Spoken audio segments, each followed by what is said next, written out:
Kinulat ang mundo ng comparison na ito. Si Kevin Quiambao, ang batang haligi ng Gilas Pilipinas, ay kinumpara kay Boris Diaw sa kanyang prime days sa San Antonio Spurs. Kung si Diaw kilala sa kanyang basketball IQ, versatility at kakayahang maglaro mula post hanggang perimeter, ganito rin ang laro ni QMB. Isang modern big man na pwedeng i-adjust sa kahit anong sistema. Kaya niyang mag-facilitate, mag-stretch ng depensa at magbigay ng matinding presence sa opensa at depensa. Kagulat world. Sa edad niya na ngayon at sa bilis ng kanyang development, maraming fans ang naniniwala na si Kevin Quiambao ang susunod na do-it-all player na magdadala ng bagong dimensyon sa Gilas. Kagulat world. Ang pangalan ni Kevin Quiambao ay mabilis na umaangat bilang isa sa pinakamahalagang piraso ng kinabukasan ng Gilas Pilipinas. Sa kanyang husay, versatility at basketball IQ, marami ang nagtataka. Sino nga ba ang pinakatamang NBA comparison para kay QMB?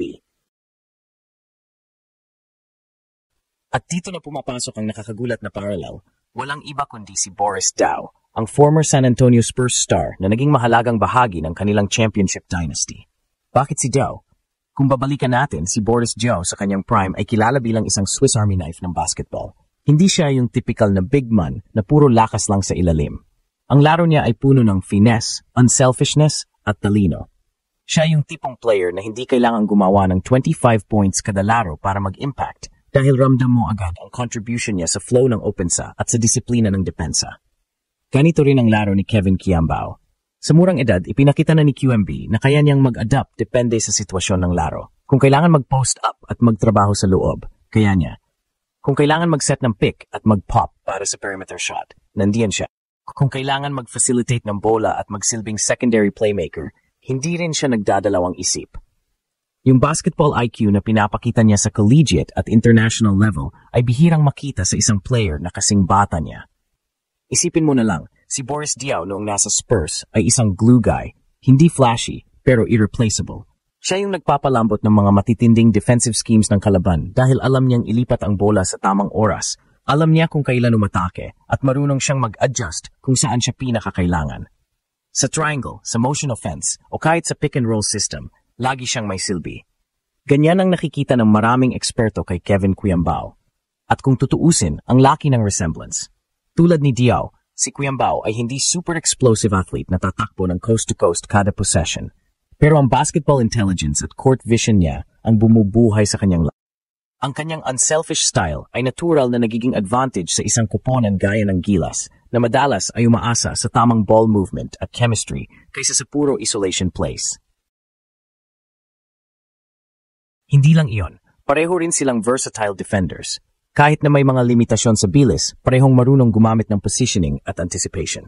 Kay QMB, makikita mo yung disiplina na hindi basta-basta nagpa-foul at marunong mag-adjust kung sinong player ang dapat bantayan.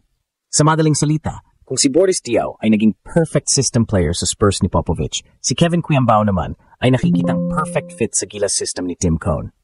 At kung tuloy-tuloy ang kanyang development, maaring siya ang maging modern glue guy ng Pilipinas.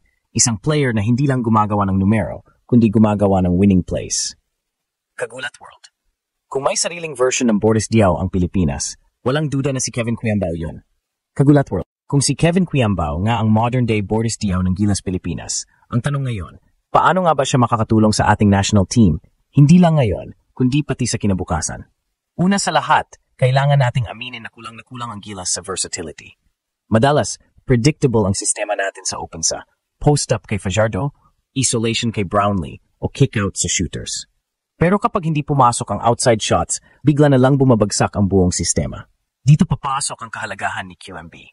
Sa kanyang playmaking ability bilang forward, nagkakaroon ng ibang dimensyon ang opensa ng Gilas. Hindi na lang siya scorer o rebounder, kaya niya magsilbing secondary point guard kahit nasa front court.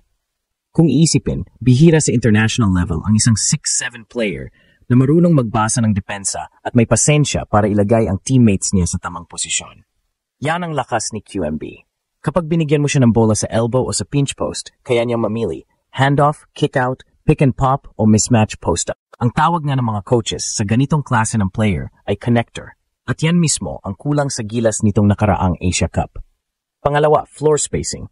Kung titignan natin ang laban ng Gilas sa Asia Cup, hirap na hirap silang makakuha ng maayos na tira mula sa labas. Masyadong crowded sa ilalim, lalo na kapag sabay sina Fajardo at Edu. Pero pag nandiyan si QMB, nabubuksan ang opensa dahil kaya niyang tumira mula sa perimeter. Hindi man siya elite shooter tulad ng guards, pero sapat para igalang ng depensa. Kapag iniwan mo siya, kaya niyang manakit. Kapag binantayan mo siya, may pasa siyang nakalaan para sa cutting teammate. Pangatlo, basketball IQ at adaptability. Ang international basketball ay puno ng adjustments, iba't ibang sistema, iba't ibang klase ng kalaban. May malalaki tulad ng China, may mabilis at small ball gaya ng Japan. Ang kagandahan kay QMB, hindi siya limitado sa isang role lang. Kung kailangan maging stretch big, kaya niya. Kung kailangan magtrabaho sa loob at maglaro ng high-low kasama si Kai Sotto, kaya rin niya. At kung kailangan maging facilitator habang nagpapahinga si Brownlee, maasahan siya. Pang-apat, pangmatagalang piraso. Let's be real, si Brownlee ay 36 na at hindi habang buhay maglalaro. Si Fajardo ay nasa huling yugto na rin ng kanyang international career.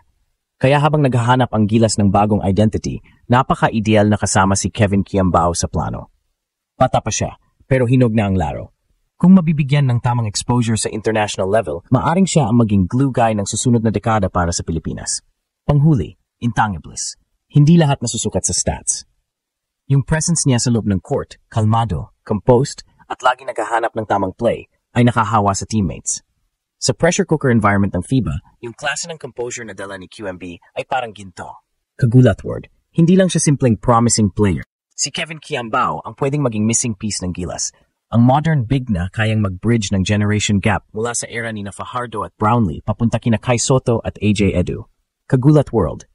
Kung pagbabasehan natin ang trajectory ni Kevin Kiambao, malinaw na may NBA level upside ang laro niya, lalo na kung ikukumpara sa prime Boris Diaw ng San Antonio Spurs. Hindi man siya explosive athlete tulad ng ibang NBA forwards. Bumabawi naman siya sa IQ, versatility, at skill set na sobrang hinahanap sa modern basketball. Ang NBA ngayon ay nakasentro sa positionless basketball. Lahat kailangan marunong mag-switch, magpasa, at mag-spread ng floor. At dito pasok si QMB. Isipin mo, isang 6'7" big na kayang magdala ng bola, mag-facilitate ng offense, at tumira sa labas ng may kumpiyansa. Yan ang klase ng role players na pinapahalagahan ng NBA teams, lalo na sa mga contenders. Kung mahasa pa ang kanyang outside shooting consistency at conditioning, pwedeng-pwede siyang maging international prospect na papansin sa Summer League o G League. At kung makahanap siya ng tamang sitwasyon, isang system-oriented team na marunong gumamit ng connector forwards, hindi malayong makasunod siya sa yapak ng ibang Pinoy na nangangarap makapasok sa NBA. Kagulat word, isipin niyo, Kai Sotto as rim protector, Kevin Kiambao as facilitator big. Yan ang pwedeng twin towers of the future na kayang makipagsabayan kahit style play.